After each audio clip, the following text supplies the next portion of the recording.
All right. We have Brandon and Chris, so we have a quorum of all 4 boards that are supposed to be meeting at this time. So Brandon, if you want to call the meetings to order.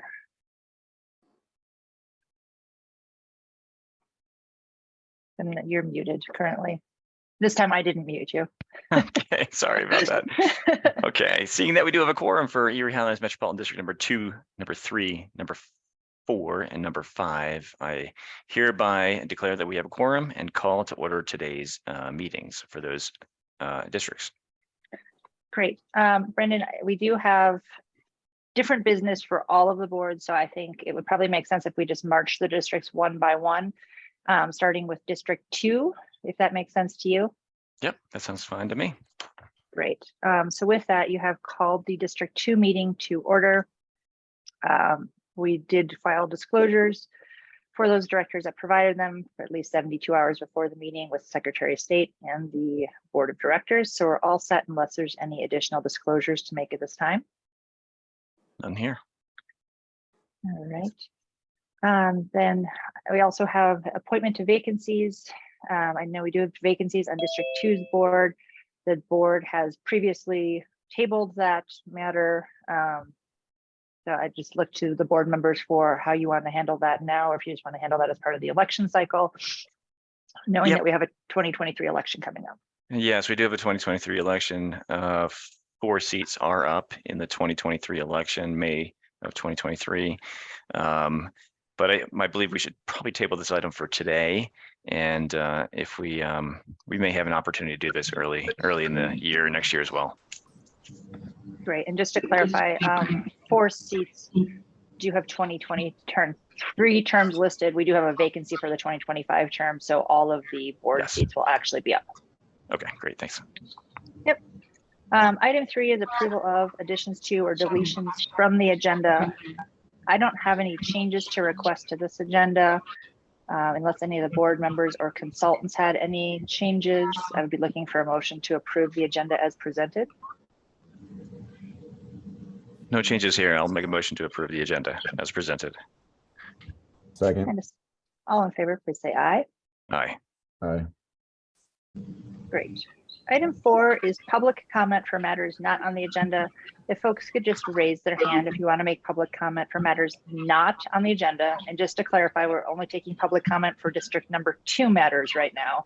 Just want to be very specific so we can keep the minutes and conversation clear. So any public comment on district 2 matters? I see Dennis, you have your hand up. Go ahead. I do. And Jennifer, I think this is a question for you. We had it on the agenda that we were going to talk about appointment of vacancies, and then that got tabled. So my question to you is, are we in compliance with our, it seems to me that. I'm sorry, you cut out there, so I can't, there's a lot of background noise here from somebody. I'm going to mute somebody. Hold on just a second. Go ahead, Dennis. I've muted the background noise. So, okay. As we are going to be having conversations about the budget and voting on the budget, and there are open seats on District 2, and Title 32 says that there shouldn't be open seats, tabling that and not appointing people who would be voting on this budget. Is that legit? Are we legal or are we out of bounds? Thank you. So, yep. Title 32 does recognize that the board makes appointments for the vacancies. There is an expectation that they will try to promptly fill those vacancies. If they do not, the county can request that those vacancies be filled, or they can take action on the matter. At this point, the board has tabled the matter. That's the board's discretion whether they want to appoint to those vacancies or not. So what's our next step? Because how do we get the county involved? This has been tabled time and time again, and now we're going to be voting on a budget that is a little bit disputed. So it seems like the tables have been tipped and they shouldn't be tipped. So how do we get the county involved? Well, the district would need to take the district wouldn't get the county involved. The county would get involved of its own initiative if it wanted to fill the vacancies on its own accord. So it's up to the residents to reach out to the county. Is that what I'm hearing?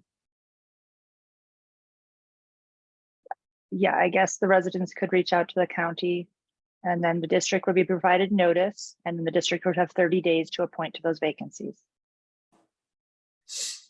Jason Manley, I see that you have your hand raised. Hey there, Jennifer. One quick question I know we've done in the past is there's been a lot of requests for recording of these meetings. Could you go ahead and kick off recording of this by chance? Since I know there's been people that are unable to make this 11 o'clock time slot that want to know the outcome of this meeting. All right. As I've done in the past, Jason, I would just look to the board for direction on whether they want the meeting recorded or not. Yeah, I don't think it was our standard practice to record these meetings, but I don't think that we were planning to do that. Okay. Any other members of the public wishing to make public comment on matters not on the District 2 agenda? All right. I just want to make sure I understood. Brandon, you said you were for or were for against saying the recording of the meeting? I mentioned it was not standard practice that we have been recording meetings. Okay, so you're against recording. Okay, no problem. Just wanted to validate. Okay. Item 5 is consider approval of minutes. We have a slew of District 2 minutes here. February 18th, 2022, June 3rd, 2022, September 23rd, 2022, October 25th, 2022, and November 2nd, 2022. Those are all included in the meeting packet. I'm happy to take any questions or revisions from the board members. If there are none, I'd be looking for a motion to approve one or any number of those in one motion or separate motions as the board pleases. No questions here. I'll make a motion to approve all of the minutes. The second, Second. all in favor, please say aye. Aye. Aye. Great. I don't have any legal matters, but we're able to take care of those at the last District 2 board meeting. So I have nothing to add there. Item 7 is financial matters. We did hold the public hearing on the proposed 2023 budget at the November 2nd consolidated special meeting. At that time, the board opted not to approve the budget at that time, just pending further discussions between the districts and provision of some legal advice related to the budget. I do have also published on the agenda an executive session in the event that the boards want to convene into an executive session to receive any legal advice related to the memorandum that I sent to you late last week. If you do, we could convene into an executive session prior to discussing the financial matters, or we can move forward with the financial matters as the board wishes. Yeah, let's have an opportunity to convene an executive session if you wouldn't mind. Great. If I could get a motion to convene into an executive session. When do they need to go? I'll make the motion. Second. All in favor, please say aye. Aye. Aye. Okay, great. So I'll be placing everybody in a waiting room. I will let Brandon and Chris and your accounting team back in for the discussion. And then once the executive session has been exited, I'll bring everybody back from the waiting room.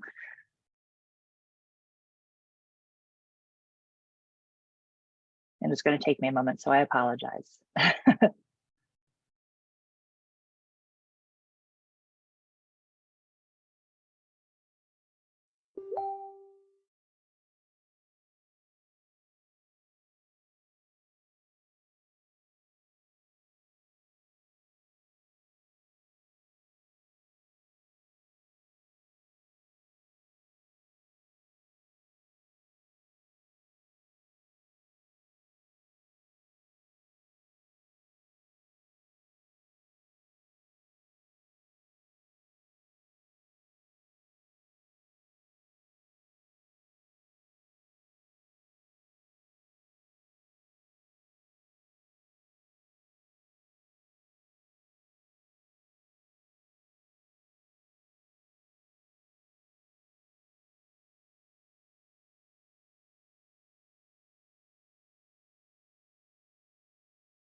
a.m.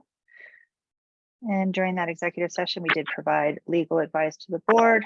As a result, no recording was made of that executive session and no determinations were made no decisions were made during the executive session.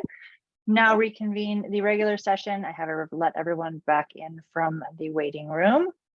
And we were on to the 2023 proposed budget resolution.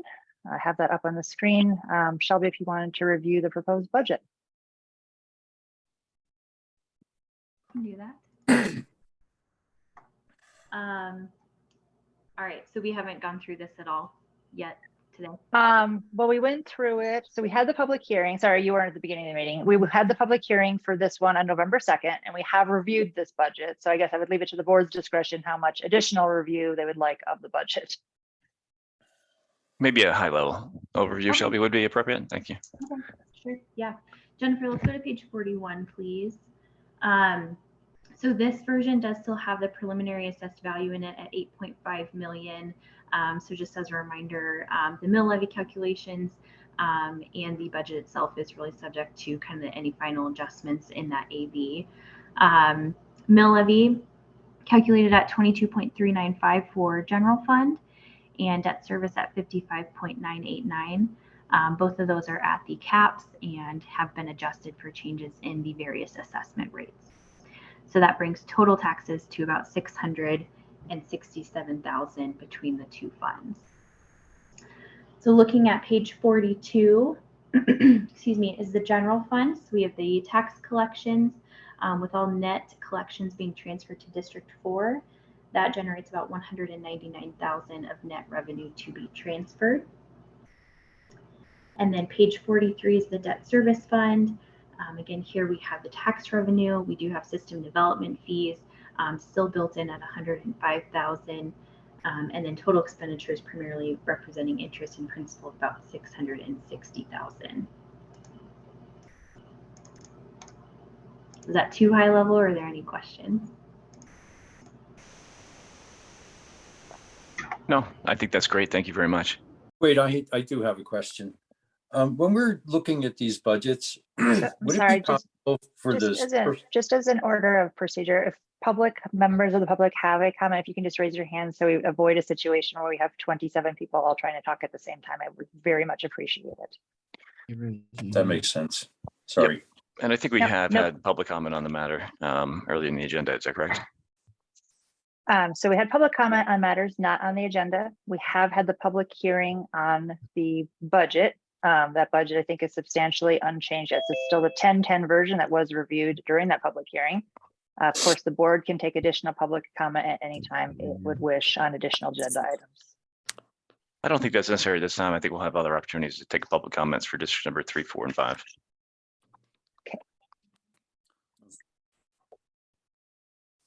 With that, if there weren't any other board member questions, Sure. I'll make a motion to approve the resolution approving the proposed 2023 budget, the certification of mill levy, and the appropriation of sums of money. Second. all right, all in favor, please say aye. Aye. Aye.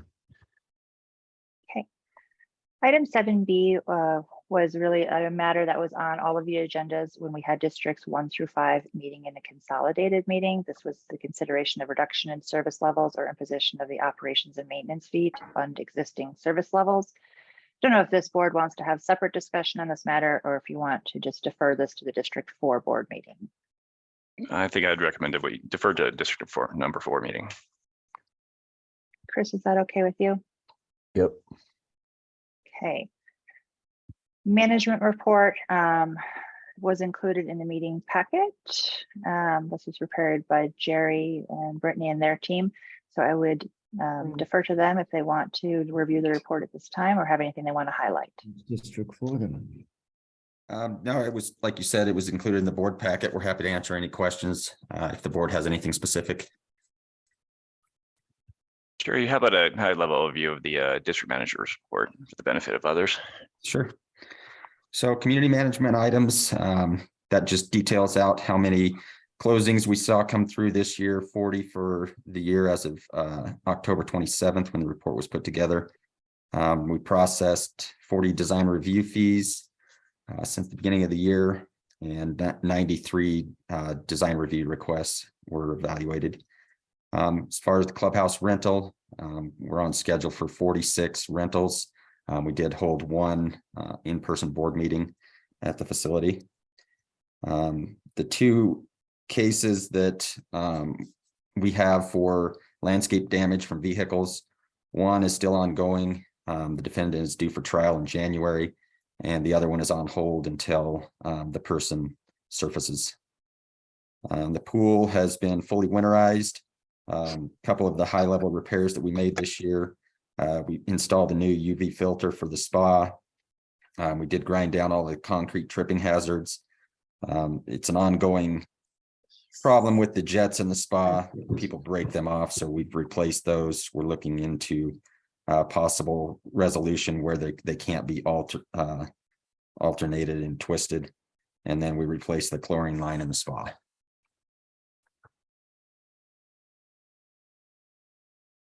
Okay, thank you, Jerry. Appreciate it. Yep.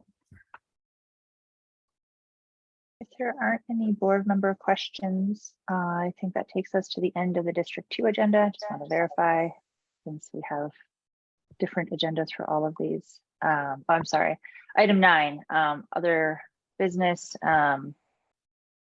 District 2 has not yet made its selection of a board representative referral to district number 4. If you all remember, earlier this year, District 4 passed a resolution stating that it was going to take all actions that it could to,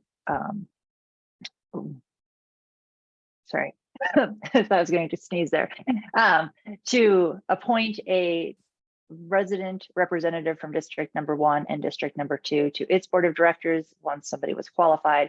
District 2 has not taken action on that yet. That is still on the agenda. So defer to the board on that item.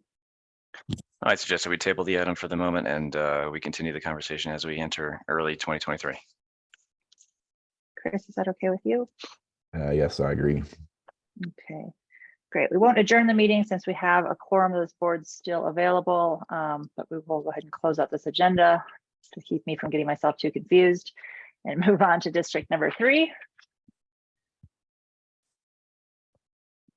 All right, district number 3, as I reported earlier, we do have a quorum of the board. We have filed disclosures.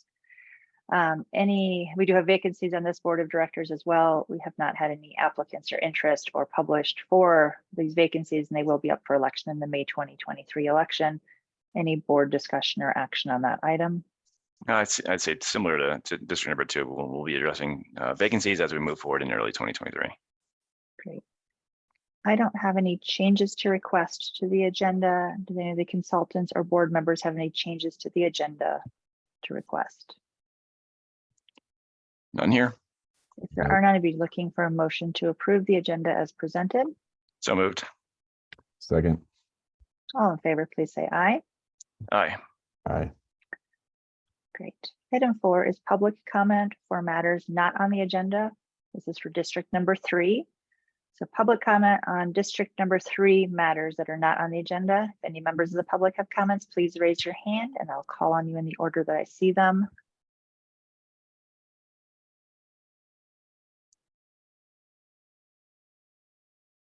Hello? Am I on? You are. You have not raised your hand, but you are on. Go Well, ahead. I saw a hand raise over there. Physical hand raise. A physical Okay, hand I'm raise. sorry. I was looking at the participant list, which I have over here, which is on the opposite side as the picture. So I Yeah. apologize. Yes, thank you. Okay, I'm Yes, a go ahead. Public school teacher, and I required raising hands, so I understand the procedure. I have another question about the executive sessions. I'm just wondering when the minutes of those are scheduled to be released for this one or past ones that are archived somewhere, I assume. Yeah, recordings are made of executive sessions where legal advice is not given. Those are archived for 90 days and then they are deleted.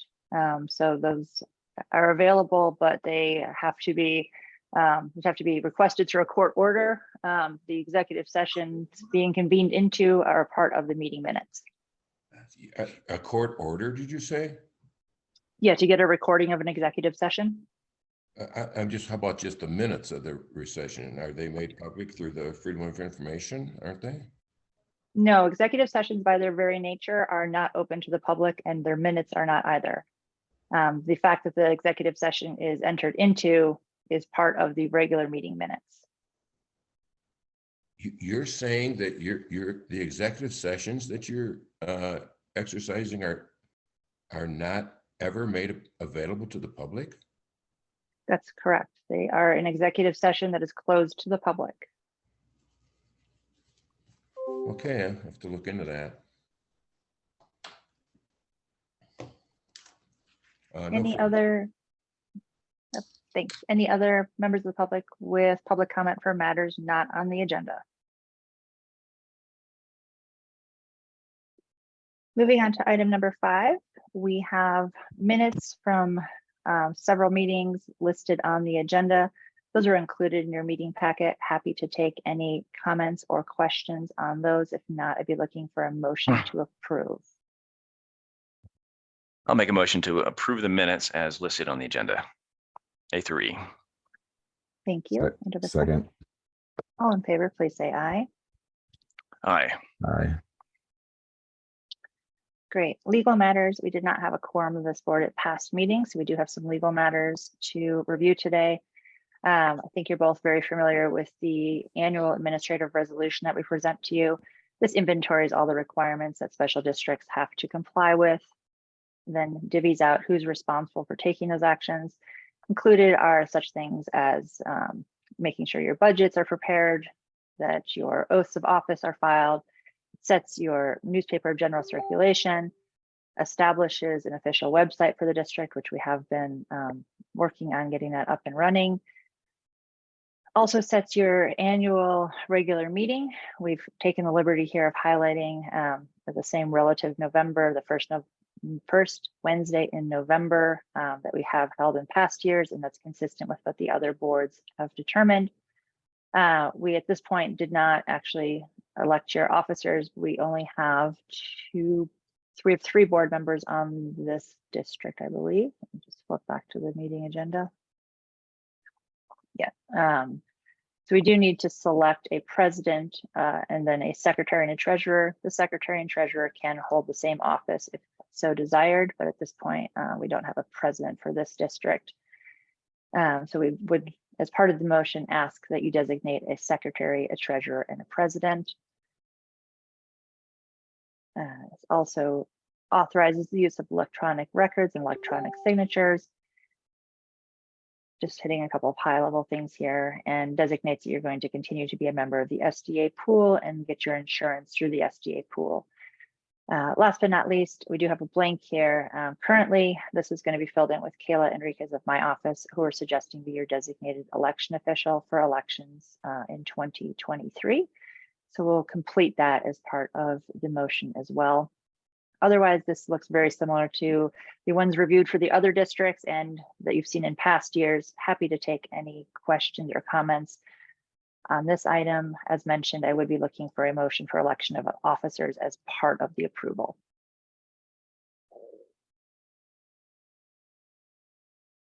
Jennifer, question on the timing of the regular meeting, the November 1st meeting.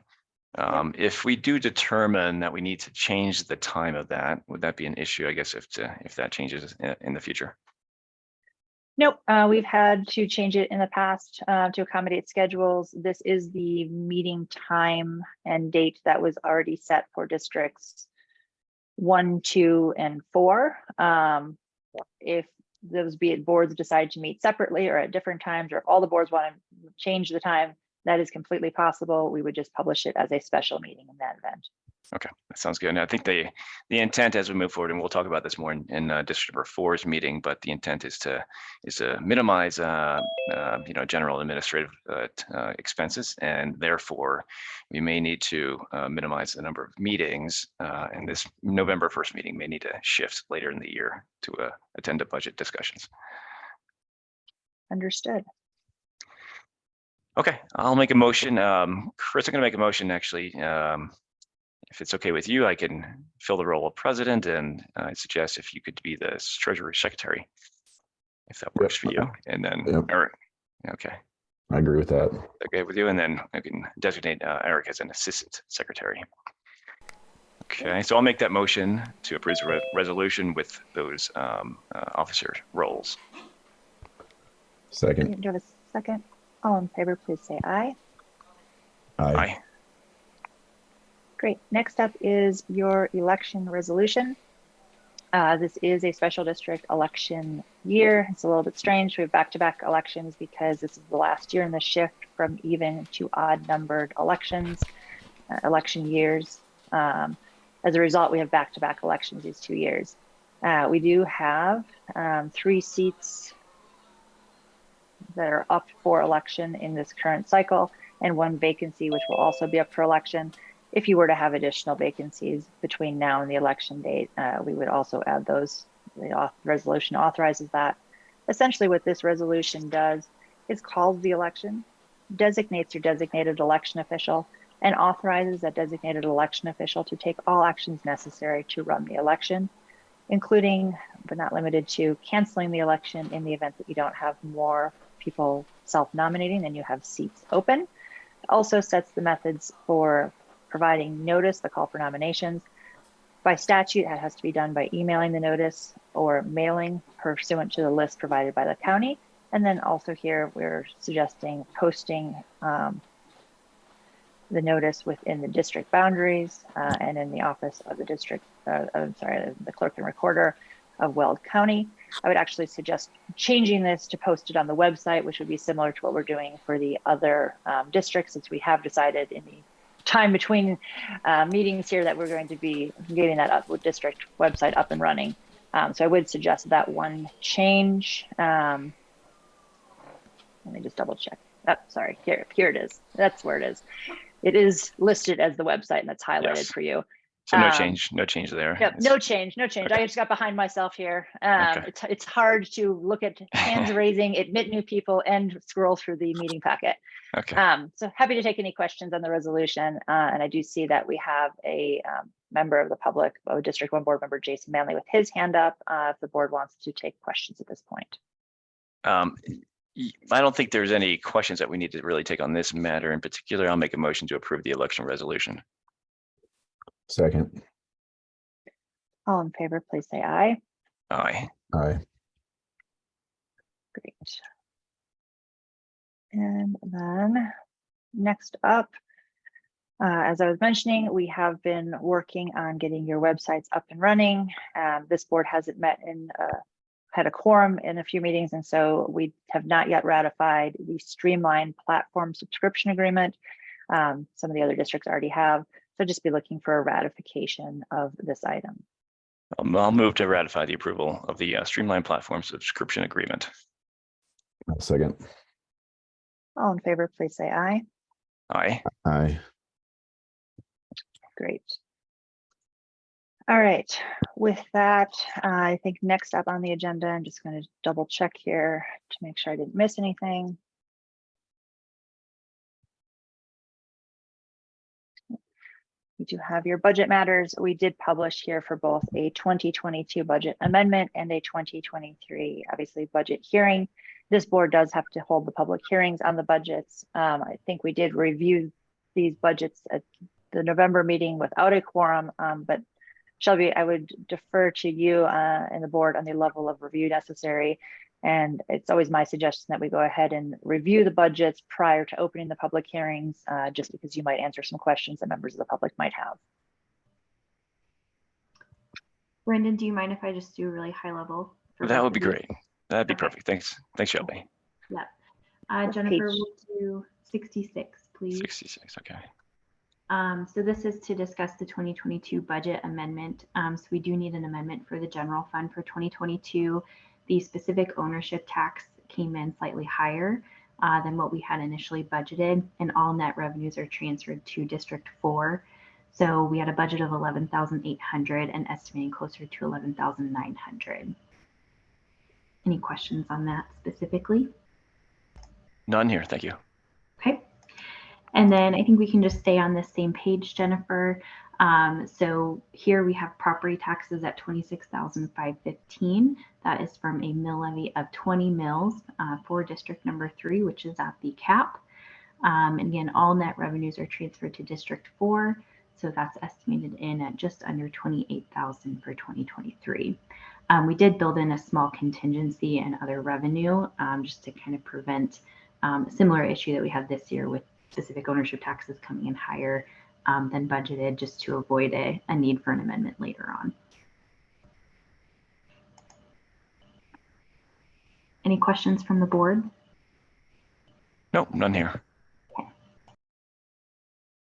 So with that, I think it's probably most efficient to go ahead and open simultaneous public hearings on the proposed amended 2022 budget and the proposed 2023 budget for district number 3. I can get Yes. a motion to open those public hearings. I'll make a motion to open the public hearings for the proposed 2022 budget amendment and 2023 budget. Second.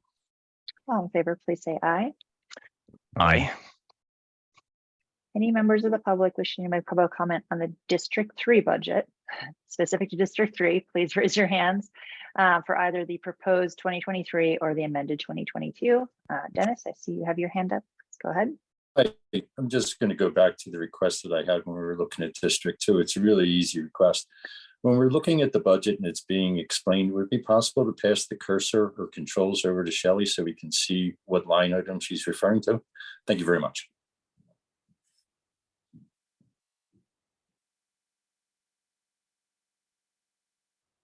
Yeah, I'm happy to do that. I think it just becomes a little bit cumbersome. I can try to highlight if that works for you. And Shelby, you can tell me if I'm going to the wrong place. How does that sound?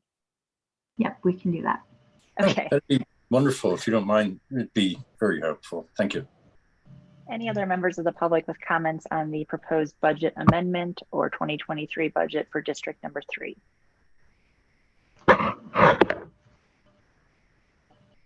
Okay, seeing no physical hands or virtual hands, I would take a motion to close those 2 public hearings. I'll make a motion to close the public hearings. And a second. Second that. All in favor, please say aye. Aye. Aye. Great. And then the action we'd be looking for would be a motion to approve the resolution approving the 2022 budget amendment and appropriating those funds of money, and a motion approving the resolution approving the 2023 budget, appropriating those sums of money and certifying the mill levies. That resolution, as Shelby mentioned in the past meeting, does authorize us to make final adjustments if the certified assessed valuation final comes in different. I don't know if we had the final on this one or not, so I just wanted to mention that. Okay, that sounds great. Thank you. So moved. Second. All in favor, please say aye. Aye. Aye. All right, that takes us up to the 2021 audit exemption was included in your packet. All the board members saw and signed this prior to the filing deadline at the end of March. We do like to just have this ratified, even though it was already filed and accepted by the state auditor. Shelby, if you can just confirm that. That is confirmed. Okay, with that, I'll make a motion to ratify the approval of the 2021 audit exemption. Second. All in favor, please say aye. Aye. Aye. All right, just going to go back up to the agenda to double check myself here. Budget.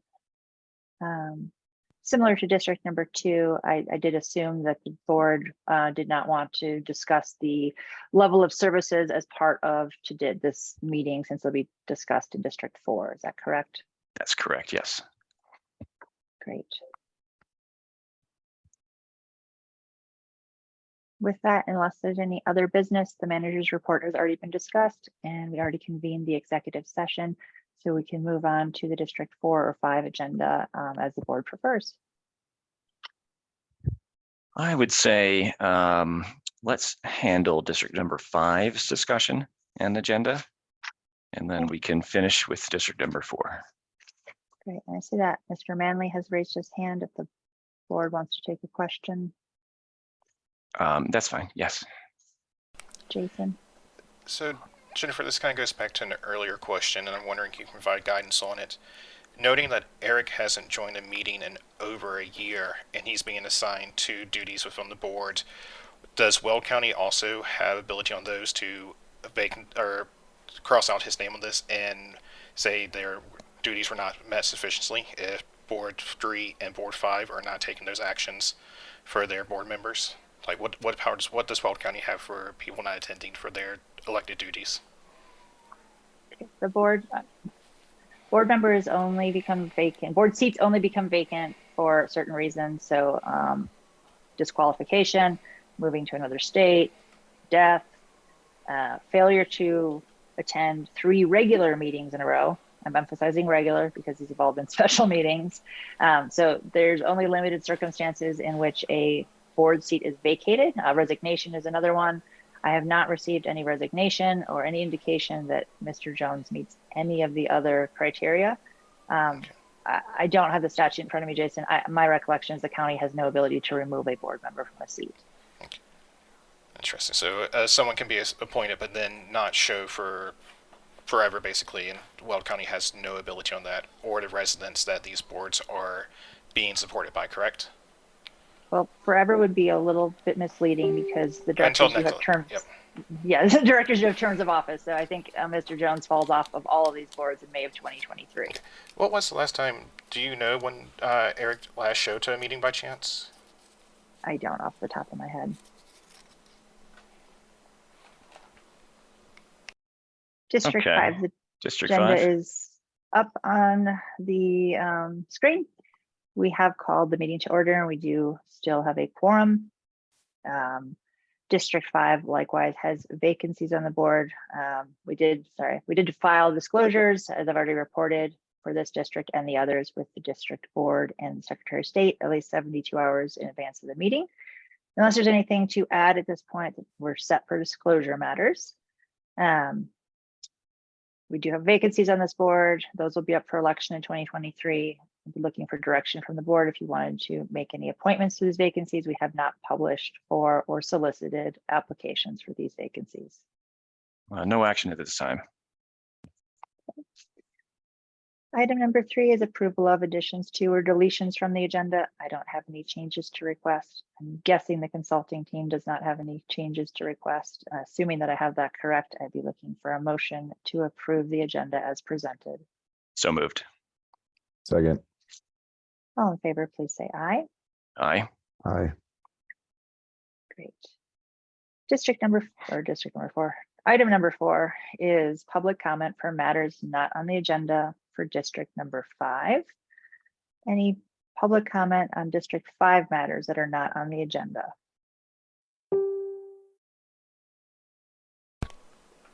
One quick question. Sorry, I just thinking to miss my hand, Jennifer. Who is it that left districts 3 and 5 that now give a quorum?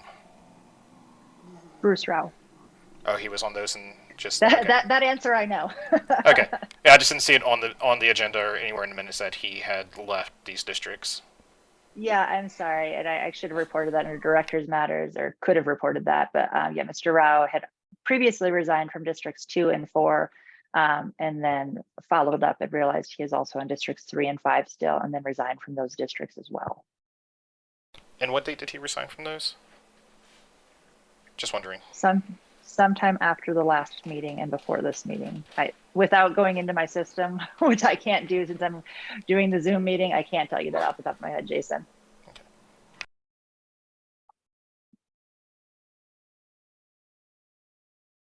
Okay. Any other public comment for things on the District 5 agenda? Not on the District 5 agenda, sorry. Seeing no. Ms. Baca? Yes, my question is, will the members of Erie Highlands homeowners, will any of us be able to run for a seat on the board? So there are board seats in District 1 and 2 where you reside that you're eligible to run for. And those seats, you can self-nominate for those seats after January 1st. Thank you. Yeah. All right. Dennis, I see you have your hand up. Yeah, thank you, Jennifer. Can you direct me to where the self-nomination forms might be found? Yeah, so those self-nomination forms will be available from the designated election official, who is Sue Blair. I'm happy to provide her contact information. She won't have those up and available until the January 1st date, which is the earliest that you can self-nominate. And is Sue Blair part of your organization, Jen? Nope, this was discussed at the November 2nd meeting, so it's been a little bit of a while. She's with Community Resource Services of Colorado, CRS of Colorado, Inc. And they specialize in district management and elections. She was a designated election official for last year's elections. Okay. And she will be doing this year's elections as well. I follow. Okay, thanks. Yep. Just to clarify, that's only districts 1 and 2, correct, Jennifer? 3, That 4, is and 5 will not be following that process. Correct. Those will be handled by my office, since at this point there is no resident population in those districts.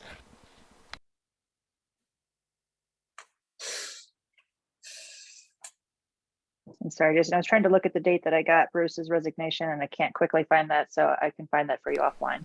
No problem. Thank you. Moving, I don't see any other hands, so moving on to item 5, approval of the minutes.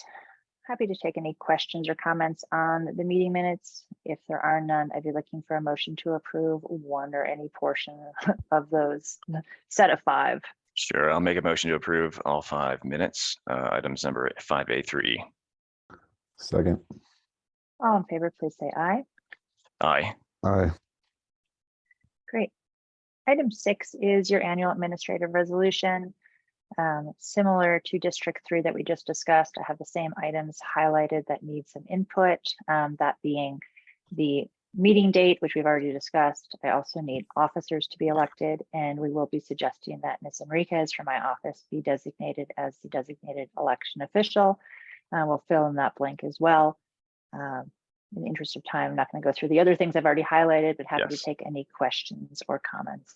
I don't think any questions. Well, I don't have any questions, but I'd make a motion to approve item number 6A, B, and C, and ratify the approval of the streamlined platform. So that'd be 6A, B, and C.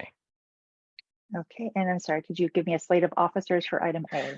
Same as what we had discussed in the previous district. Great. If that works for you, Chris. It works for me. Yeah, second. Great. All in favor, please say aye. Aye. Aye. Okay, that takes us up to the budget items. Similar to District 3, we do have to hold the public hearings on the proposed budget amendment and the proposed 2023 budget. Shelby, if you can direct me to the correct page, I will try to use my cursor intelligently. Sounds good. Jennifer, let's go to, excuse me, lost my place.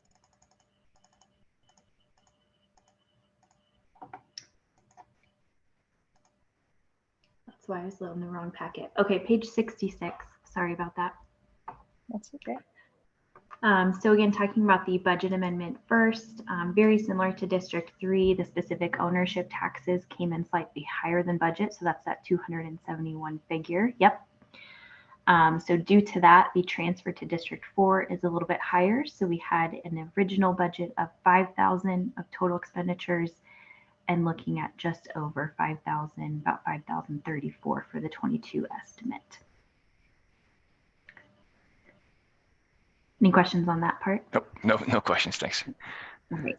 And then for 2023, so also similar to District 3, there's a 20.000 mill levy generating property taxes about 6,700, and that would result in net revenues of about 7,019, kind of that last line in the expenditures of transfers to District number 4. Okay, thank you, Shelby. Jennifer, this one, we do require a public hearing for this proposed 23 budget and the 22 amendment, correct? Correct. Okay, I'll make a motion to open the public hearing for the proposed 2022 budget amendment and the proposed 2023 budget. Second.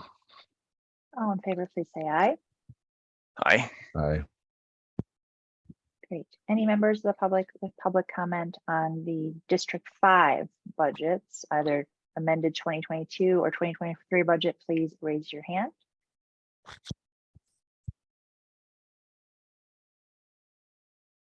Seeing no physical or virtual hands raised, Okay, it appears we have no comment. okay. I will make a motion to close the public hearing for the proposed 2022 budget amendment and the proposed 2023 budget. Second. All in favor, please say aye. Aye. Aye. Great. And then I Okay. think you know the motion I'm Yes, looking I for know the next. drill. So I will make that motion to approve the resolution approving the proposed 2022 budget amendment appropriation of sums of money, and also the approval of the resolution for the approving the proposed 2023 budget, the certification of mill levy, and the appropriation of the sums of money. Second the motion. All in favor, please say aye. Aye. Aye. Great. I think the last item we have is your audit exemption, which was included in the packet, and all the board members had a previous chance to review in March. I will make a motion to ratify the approval of the 2021 audit exemption. Second. All in favor, please say aye. Aye. Aye. All right. I don't have any other business. We've already done the manager's report and gone into executive Okay. session. So that will take us to the District 4 agenda. Okay, Jennifer, I'd like to just request maybe a 3 minutes pause or break, and we'll reconvene in about 3 minutes. That sounds Okay. good. Thank you.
Brendan, you're currently on mute. I'm not sure if you were trying to speak. Nope, I'm back. Okay. I will note, Jennifer, I got a 1 o'clock meeting and I'll probably need to leave at 12:45. So if we can try to manage that timeline. Great. District 4. We do still have a quorum of the board with you and Chris. We did to file disclosures of your conflict of interest with the district board and the Secretary of State at least 72 hours before the meeting. Unless the board members have anything to add at this time, we're all set on the disclosure matters. Item 2A, we do have consider appointments to the vacancies on the board of directors. I'd be looking for guidance from the board on whether you want to make any appointments at this time. I'm not aware of any additional qualified electors at this time.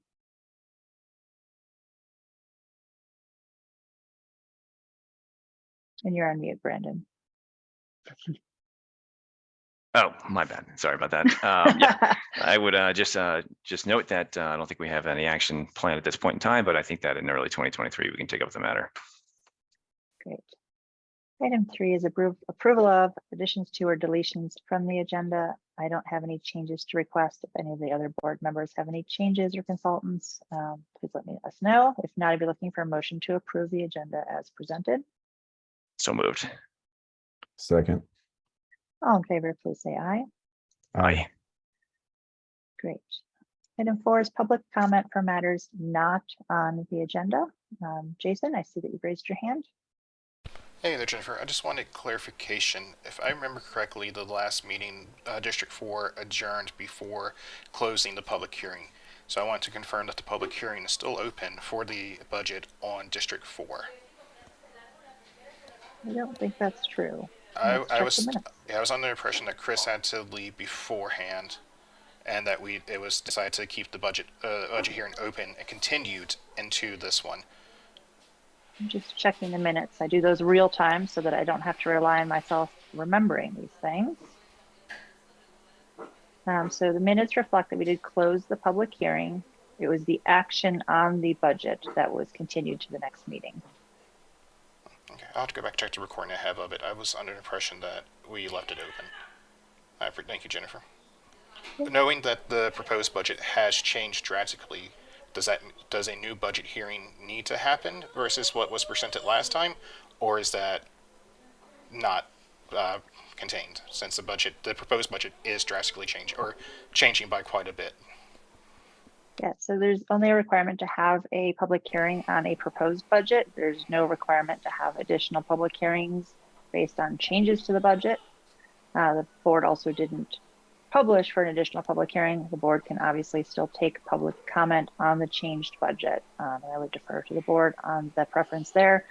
I have received a number of emailed public comments and they would like to share those as well with the board, but I will defer to the board on that. Yeah, I think that we are certainly willing to, hear any and all public comment for the proposed budget. And I think we've done a lot of work, Jason, in particular, you and Sam and Shelby and team and Alyssa regarding the budget over the past, the entire year, in a sense. And also recently as well, we have made some changes and provided some draft changes, I guess, here for today's budget, but we are certainly willing to take any public comment regarding that.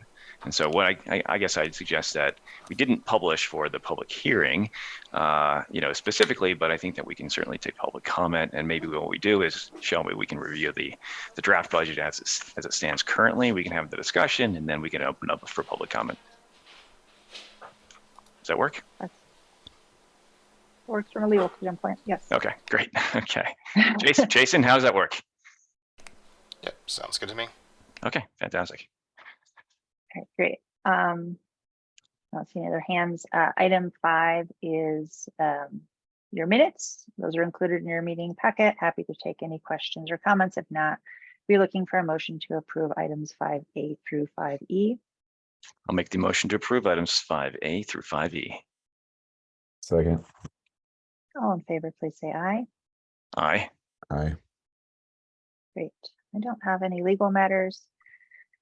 So really the only agenda item we have remaining in District 4, just double checking before I get there, is the budget, which I will bring up, the revised budget as distributed. And Shelby, I'm going to go ahead and let you share your screen because it'll be a lot easier for you to flip back and forth.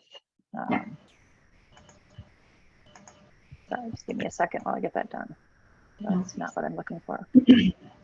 And I can make a few, I guess, contextual, remarks regarding the proposed draft budget here for 2023, and I guess previous conversations. And as I mentioned earlier, there was a committee formed to review, adjustments to the budget moving forward for the operations district, which is district number 4. That committee, included myself and then 2 other resident board members for district number 1. And we've been meeting since 2021, essentially, and with management, with consultants as well, CLA and Shelby and Timberline and a lot of other folks. And we've had various meetings, we've had various discussions. We've engaged a report by CLA to provide some background in terms of moving forward, in terms of, I guess, the move forward basis in terms of the operation costs for the operations district for D4. And out of that, all those discussions and workshops and committee meetings, we had a recommendation or a proposal moving forward to, fund the services as presented on a go forward basis of an additional fee on top of the mill levy, in which we are capped at 20 mills as adjusted, to provide those additional funding sources on a go forward basis. We presented that in a budget workshop earlier in the fall, and we received further feedback from other folks in the districts. From district number 1, that was not supported. To have an operational fee to provide any the revenues that would support the operations on a go forward basis. That proposed fee was, correct me if I'm wrong, but I believe it was $53 a month, $636 a year to provide that moving forward. And I think that, the reason for that really is to provide a stabilized source of revenue as the Oakwood Homes folks, finish up development and would provide for the revenue that would support the operations of the district moving forward. That being said, we've received feedback in budget workshops to adjust for, basically having our limitations in terms of the mill levy at 20 as adjusted. We had a couple alternatives to, that operational fee. One of those alternatives was to reduce service levels for operations specifically for the pool and clubhouse, and maintaining the same service levels for the operations of the community. That was an option that we were looking at in draft form. And other options that we are going to provide today in terms of a recommendation is to basically, provide the services for the pools and the clubhouse and the general and administrative expenditures for moving forward in 2023, keeping the facilities open, but reducing the level of services basically at a 25% level reduction from what was previously proposed, and that reduction would need to occur across the board. General and administrative expenses, legal, accounting, miscellaneous, district management, overall district operations and maintenance, and then of course clubhouse operations and pool operations. And so I believe that we can provide the operations of the facilities in 2023 by reducing all expenditures by 25%. And I think that's what we're going to talk about today. And I think with that, we've had multiple discussions with committee members, and Jason and Sam have been part of those discussions. And I think that we've had further discussions on that. And we welcome, I guess, feedback from the residents and the subject, board members from the districts.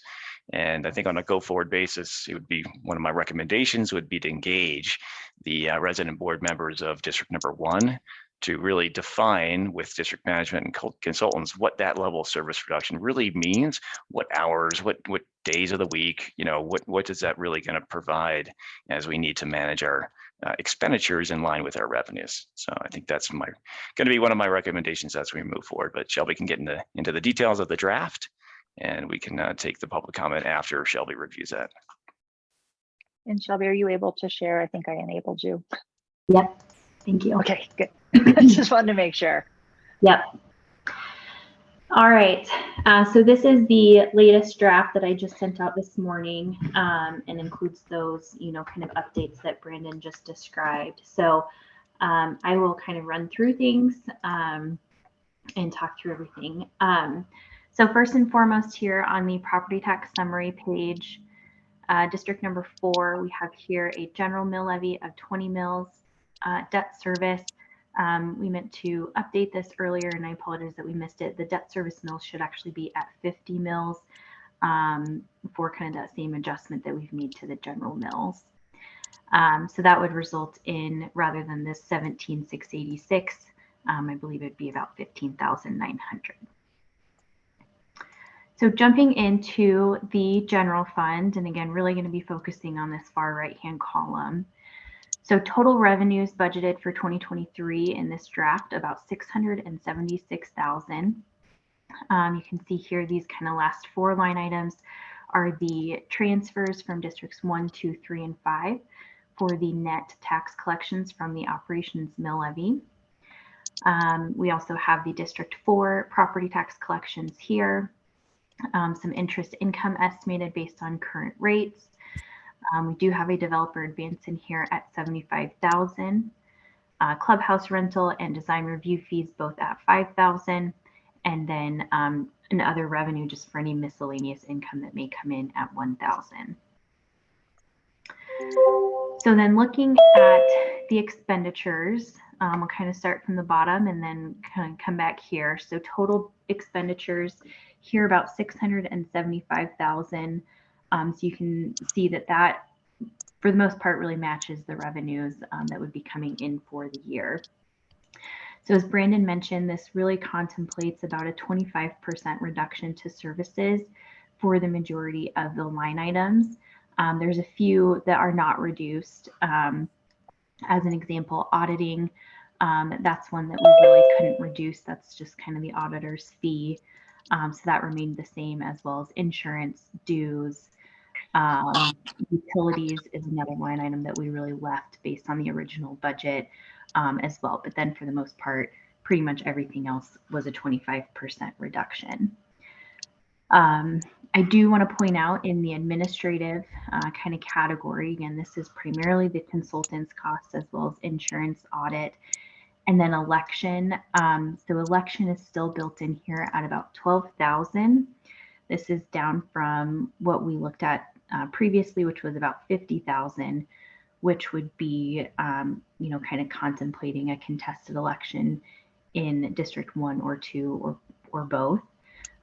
So the 12,000 here is really an estimate for the required work from Jennifer's team and CRS to still hold those elections and then cancel if that's the outcome. So it does not contemplate a contested election for either district.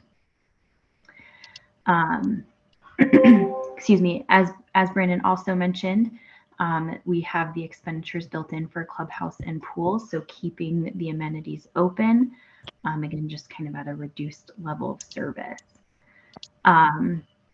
We've had some, discussions with Jerry as well about this concept and kind of making sure that this could work. Again, as Brandon alluded to, there's going to be, kind of continued conversations, more than likely to just kind of talk about what those services would look like under this reduced plan. From an administrative standpoint, I think that this would assume pretty minimal meetings throughout the year. So maybe that's 2 meetings per year as an example, kind of spring and then towards the end of the year for the budget hearings. And then just kind of normal course of business throughout the rest of the year. So looking at the ending fund balance under this draft, about 23,000, of which 18,000 is the 3% required emergency reserve and $5,000 for a capital replacement reserve. Any questions from the board on this page so far? No, I think you described it. Thank you very much. All right, next fund we have is the Carriage House Fund. So for 2023, and we worked closely with Jerry to pull this one together. So we have district fees estimated at just under 66,000. We do have other revenue built in at about 24,500, which is really to balance this budget. Brandon, I can't remember if we had a specific conversation on this previously. If expenditures were to come in as budgeted, as well as fees, we would be looking at a shortfall. So I don't know if a developer advance here would be appropriate, or if we need to kind of discuss with Jerry on a different approach here. Yeah, I think for that specific item, I think that the goal would be to balance our expenses with our revenues as well. So I think we should probably circle back and have more specific conversations with Timberline and CLA on that. Well, as it stands right now, total expenditures were budgeted about 88,000. We have 15,000 for billing, so that's really CLA's costs for doing the monthly billing and collections. And then operations expenditures makes up the majority of the most, with landscape, snow removal, and operations management, as well as some other smaller line items. So we can kind of follow up with Jerry and maybe you, Brandon, and kind of revisit this. So once we get through all of this, and as long as Jennifer's comfortable with it, I think we could ask for a motion to kind of approve, subject to final tweaks on this page, I guess. Okay, that sounds appropriate. Okay. All right, and then last one for District 4 is the debt service fund. So again, we have property taxes, which I mentioned that will change slightly, specific ownership taxes. And then we did move the note repayment from 2022 to 2023, estimating about 62,000, which would be the available funds for a potential repayment. So that is it for District 4. Again, any other questions from the board? No questions from me. I think we visited on this several times offline, in workshops, in discussions with other district members from D1. And I think we should probably open up from public comment, probably start with district representatives from district number 1. Jason has his hand up. Yep, so first and foremost, I know we've talked multiple times about 25% reduction, things no science, but I guess my biggest question to District 4 and to CLA is, does this seem like a realistic budget? Knowing that $12,000 is in there for election, but we spent $11,200 last year for uncontested, seeing that there is no money in there at all for plant material replacements, seeing that multiple line items are lower than what they are for running 2022. If this budget is approved and passed in its current state, is this going to be a realistic budget, knowing that we already don't have money in reserves to cover items? What is the expectation of District 4 to take if something happens and we need to find funding for, let's say, a pump goes out to pool again? What is District 4 plans to cover those, knowing that there's no contingencies in this current draft? Well, Jason, the alternative that we had discussed and explored with you and the committee was, previously when we discussed with our budget workshops and committees and so forth, was actually to eliminate some of the services altogether. I don't think that was appropriate, and therefore we came up with this budget, which actually balances, provides the expenses in line with the revenues as presented, and so we will have to meet, the expenses here. And if not, then we'll have to address those. But that is the intent, is to meet this budget.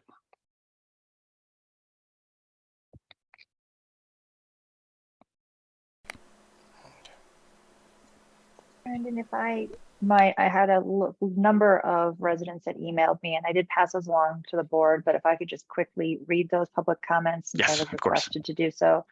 And I'll just go through them very quickly. From Tanya Brasau, I'm probably butchering her last name. And Jennifer, I might add that, they didn't have the benefit of, I guess, of being in this discussion today. So therefore they didn't have the contextual, I guess, discussion that we just had regarding the change in the draft budget for 2023 that keeps the pool operations open, for 2023 and the facilities open. So these comments probably were a little bit, these were from, past few days or earlier. So they don't have that contextual discussion in hand.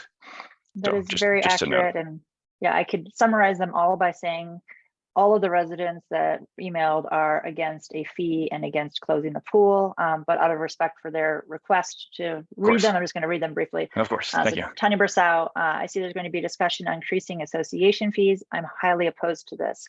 As a resident 5 years, I have used the pool maybe 5 times, mostly when the grandkids come to visit in the summer. I feel parents should be responsible for their kids' actions. When I was a kid, I caused any damage or my parents had to pay.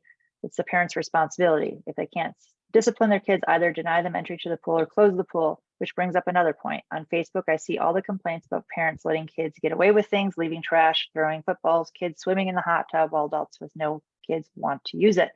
If parents and adults can't respect others, then take it away.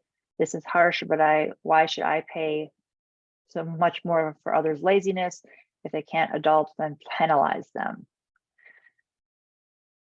From Tom and Christy Harrington, dear Jennifer, accept my apology for the informal salutation. I'm sorry I do not have your full name. I received your contact information from my Facebook post in the Erie Highlands neighborhood. My name is Tom Harrington. My wife is Christy. We live in the district. I need to share their address. They oppose any increase in fees or taxes as a result of the deficit in the budget for our district until transparency and representation is provided. We oppose any budget that does not clearly state the revenue source and the means for which the expenditure will be covered.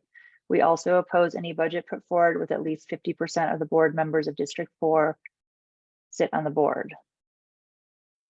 Until at least 50% of the board members, I think, are trying to say our residents that sit on the board. It is my understanding that no resident of Erie Highlands sits on the board for the district. We oppose any budget that does not provide 100% transparency in the revenue and expenditures. In addition, it's imperative that our community be represented by individuals that have a vested interest in spending the community (resident money). Please read this comment. Hold on one second. Sorry, I have somebody I need to let in.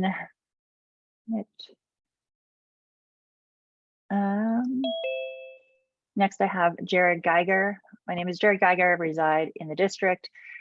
It has recently come to my attention Oakwood is going to propose an HOA fee. We came into the neighborhood under the Metro fee agreement, and this was one of the reasons we chose Highlands over Colliers. My household is opposed to this fee. We also oppose not opening the pool. Finally, we are opposed to any budget that does not clearly state the revenue source. Jess and Mike McNeil, I understand the District 4 board is considering whether to levy an additional $650 tax on residents to make up the deficit in the Metro District accounts. I oppose this proposal. I understand that this deficit is caused by Oakwood having underestimated the cost to build the clubhouse and pool and the cost overruns having been held by the Metro District for many years. I have significant concerns about the misleading sales claims Oakwood have made when marketing homes with a clubhouse and pool that was not fully funded. Oakwood profited off the sales and are now seeking to burden homeowners with additional taxes to pay for the cost overruns in their build. Furthermore, the Metro District Board's delay in addressing the issue has exacerbated the debt due to the interest incurred. I object to the mismanagement of the Metro District by the board and am not going forward. It is handed elected residents so board members can be held accountable. I propose that Oakwood fund the historic pool and clubhouse commitments they made to the town of Erie and to those whom they sold homes in the neighborhood. I acknowledge the board has previously indicated they have no intention of doing so. In the meantime, I suggest that the pool and clubhouse are closed down until such time as A, Oakwood fully fund their previous commitments and the interest incurred, or B, the budget deficit is restored through existing taxes. Erie Rec Center offers many more amenities at little more than the proposed tax per family per year. By encouraging residents to use it, those who want to make use of the amenities can opt into the cost without burdening those who can't afford it. From Hashim and Raiba. I will not attempt their last name. I'm not that brave. We are writing to have the Oakwood increase of fee, $650 fee opposed. We oppose the below. We oppose the fee. We oppose not opening the pool. We oppose any budget that does not clearly state the revenue source.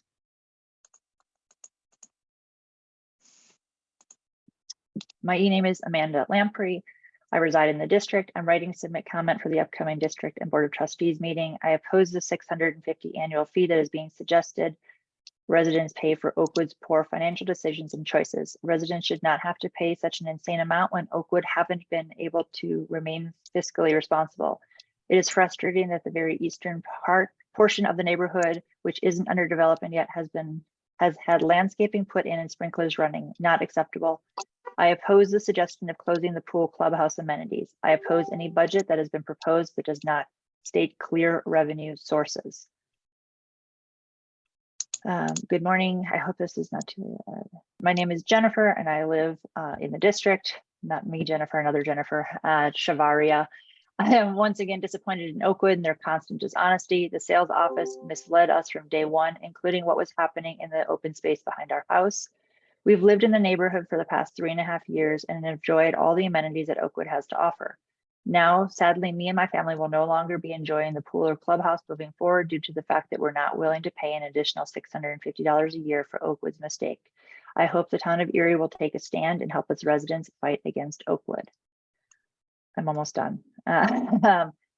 Sam Stratton. My name is Sam Stratton, and I and my family live at within the district. I am writing to inform you that I strongly object to the proposed fee that the Metro District is attempting to impose on the homeowners in Erie Highlands. I also strongly oppose not opening the pool in any budget that does not clearly state the source of all funding. And last but not least was from Chris Jenkins, who lives in the district. Since Oakwood schedules these meetings during business hours, it's difficult to make the homeowners they're attempting to gouge to attend. I'd like to voice my opinion via email. I strongly oppose the fee, strongly oppose any budget that fails to state its revenue source, and I insist that the pool open as scheduled. Oakwood adds no value to this community. They purely exact it. Their inability to plan ahead and appropriately budget should not be my problem. That is their core business. I should not be held financially responsible for their incompetence and or negligence. Please don't let Oakwood, held by a corporation with a $7 billion market cap and revenues of $275 billion last year, fleece the hardworking taxpayers of the Erie Highlands neighborhood. Oakwood caused this problem and they clearly can afford to resolve it. And that is the end of the public comments I received by email. Okay, thanks, Jennifer. I think there's a few other folks that are providing a couple public comment here. I see Josh Drake with his hand raised. Hello, thanks, Jennifer. I'm asking if Board 4 can provide an explanation, as they have completely controlled Erie Highlands finances, as to why we are in a financial deficit now and how they plan to help the community get back on track. If they do not help on or plan on helping to further to correct the financial budget, I would ask that they give a majority of the board back to residents before passing a budget. Thanks, Josh. I see Dennis has his hand up. Thank you, Jennifer. It took me a minute to get off mute. May I ask 3 questions, or is this a one and done thing? No, I get 3 minutes. 3 minutes. Okay, start the clock. May I ask, which Metro District is responsible for the operations and maintenance of the pool and clubhouse? Is that Metro 1? Is it Metro 4? Is it? Metro 4 operates all or coordinates all the operations. So they have not turned over operations and maintenance to Metro 1 and 2, right? Quite the opposite. Okay. 1 and 2 have turned it over to 4. Got it. Okay. And the proposed budget with the decrease in services, is there a document somewhere where we could actually see what the proposed decrease in services are? For instance, Brandon, you had mentioned perhaps we only have the pool open for 5 out of 7 days or decreased hours. It's difficult for us to go, ooh, we are okay, without knowing what the decrease in services are. Dennis, I guess I'll address that. Yeah, so we don't have the hours of operation defined at this point in time. I think that's the next effort. And as I mentioned earlier, that effort will need to occur. And I completely, would reach out to District 1 board members and other folks that live in District 2 to provide their input about, what they recommend in terms of those hours of operation, those levels of service. But what we need to do as a District 4 board is to approve a budget and approve a budget based upon the revenue that we have available and we project to have available in 2023. And so the revenues that we are projecting in 2023 are provided and presented earlier by Shelby, and those are the revenues, and therefore we need to address how to maintain the services within the community. And based upon the feedback that we've received here, we've received in the past, we are addressing that by the level of service reduction by about 25%. So yet to be defined, Dennis, in terms of the exact hours. And I think we're going to, ask for residents to tell us, to provide guidance to us about what that really looks like. So look forward to seeing some feedback from District 1 board members. Well, Brandon, in the interest of being responsible, count me in, man. I'll try and help out any way I can, for sure. Okay. Yeah, you can probably provide your comments to Metro One people? Yeah, Mr. Manley or whoever else is going to participate in that committee. Can do. And don't go off mute yet, because the next question is, if the budget that we have in front of us, does that address the current deferred maintenance and the current reserve gap? No, it addresses Are we going to be fine? As you see or as you've been has it been described in the budget for 2023, it's general administrative, it's district operations and maintenance, and it's clubhouse operations and pool operations. So does that mean that's what the budget is, and that's what the funding that we have available to provide for the expenses. Let me rephrase. What I'm trying to get to is, at the end of 2023, will we be net neutral? We won't have a backlog of reserve. We won't have a backlog of deferred maintenance. We'll be right where we're supposed to be. That, I guess, I don't know a better way of asking that. Sure. I think that as provided in the budget for 2023, there's an emergency reserve as required and a small amount of capital replacement reserve. If you don't mind me sharing how I'm interpreting a response, sounds like the answer is no. We're still going to have a deferred maintenance, and we're still going to have a gap with the reserve. We'll meet the minimum emergency, but not the recommended reserve that a metro district of this size should have on hand. Yeah, that's all we can do with the amount of revenues. Fair. And then the last question is, I'm sorry, you're pushing up on that 3 minutes. That's because we had to allow for good answers, and they were good answers. I paused for the good answers, so wrap it up. Okay, wrapping up. Do the current bonds that have been done, do they cover the developer advances of previous years and the $75,000 proposed advance for 2023? Or will more bonds need to be issued? Way more difficult Yeah, question. So you're I'm not sure about mixing, that. you're mixing revenue sources. So the bonds that have been issued are for the capital costs associated with public improvements. There's developer advances that were used to fund capital costs. That's what bonds can pay for. Bonds can't pay for operations advances. The $75,000 you're referring to is an operations advance. Thank you for that clarification. Yeah. Yeah, and I'll also clarify that the developer Oakwood Homes and Clayton Properties Group 2 has advanced previously $1,126,531. So that's 1.1 million plus an additional $200,000 for the 2022 budget. So approximately 1.3 million of prior advances to fund the operations of the community. And that is the total, Appreciate you sharing that. not including the 75,000 that is planned for 2023. Got it. That's good information. Thanks for sharing. Tanya Baca, I see you have your hand raised. You are on mute, so you have to come off of mute. Thank you.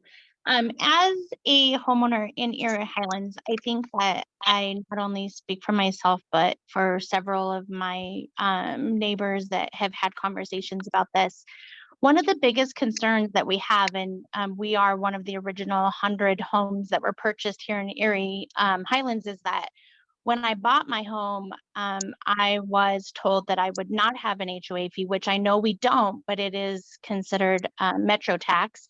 And the proposed increase to that, you know, I think that a lot of us feel like we're being blindsided by that now because of the damage that occurs at the pool every single summer. And that the other biggest concern I have is the size. The pool area, the rec center, or the workout area, it is not adequate for the number of residents that have come into Erie Highlands. I mean, maybe 3 years ago it would have been, but now, me personally have not been up to the pool in the last 3 years because it is so crowded.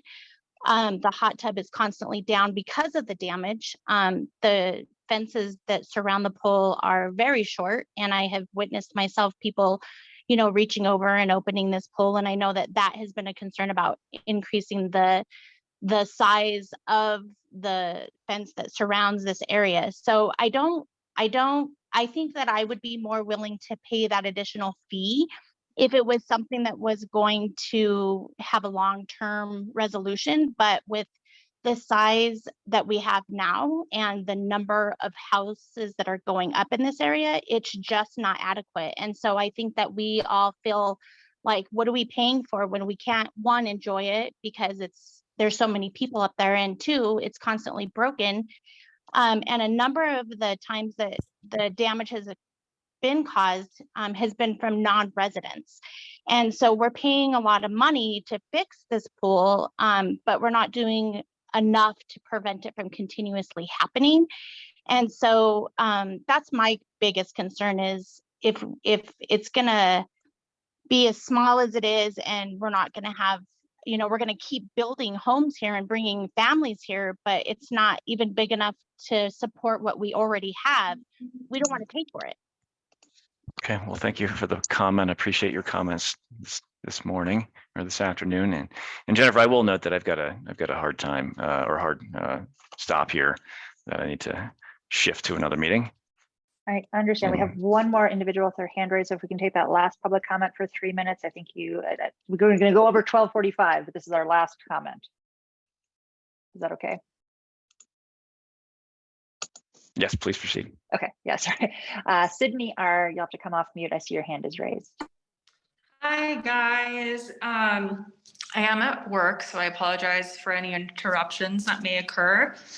I just had a couple of questions to help me understand how the pool is being maintained and the process that we went through in finding a vendor. So from my understanding, it's normal practice to get at least 3 bids for maintenance. And so the cost for the maintaining of the pool, when the pool is not a year-round pool, seems pretty steep. So I wanted to understand what due diligence and what, you know, practices were went into to identify that vendor. And then I also wanted to understand how old the pool is. I am a new resident here in the neighborhood, but I don't believe the neighborhood and the clubhouse is very large. And so from my understanding, I would assume that some of these pieces that are broken, like the pump, I believe I came in late. I'm wondering why it wasn't covered under warranty. I know that's a pretty standard practice to have your items warranty when they're not that old. And that is pretty much it. Cindy, I appreciate all the questions. I think we've discussed a lot of this in the past, and I think that, you may be newer to the group than others. And I suggest probably, you've got resident board members that live in the community, and Jason Manley's on the line here as well. And certainly I think he's got a lot of good information that he could provide, and, other folks that manage the facility, such as Timberline as well, can help you out with some of those responses there. With that, Jennifer, So, I've got to head I to another meeting. Real quick, my question I'm is sorry, because- I've got another meeting I've got to attend, Okay. but I guess I would suggest maybe don't let me stop any additional public comments. And if you need to take any further comments after, I leave the meeting, that's fine too. Otherwise, I suggest that, other folks should probably answer that, like district management and other resident board members as well. So, Okay. And before you leave the meeting, we do need to take action if the board is so Yes. inclined on the 2023 budget. Yes, I'll make a motion to approve the 2023 budget as presented, with the recommendation that we move forward with, further communication and discussions with other resident board members to define exactly how the level of service is going to be provided for the budget as adopted. And that would be approving the resolution, which certifies the mill levies, Yes. appropriates the sums of monies, and approves the budget. Thank you. Yes. Okay, do you have a second? Yeah, I second the motion. All in favor, please say aye. Aye. Aye. Great. I think that also gives us adequate direction on the consideration for 7B. We've already gone over the manager's report. Jerry, we didn't receive any 2023 service contracts from your office, so we'll have to consider that at a future meeting if there's some changes that are needed. And with that, mindful of Brandon's need to depart the meeting, I would suggest that we adjourn the meetings of districts 2 through 5 at 12:47 p.m. Yeah, so moved. Second. All in favor, please say aye. Aye. Aye. Great. Thank you, everyone. Thank you for your patience as I stumbled through the agenda for various meetings, and happy holidays to everybody. Thank you, everyone, for your time today and your comments. We really appreciate your feedback.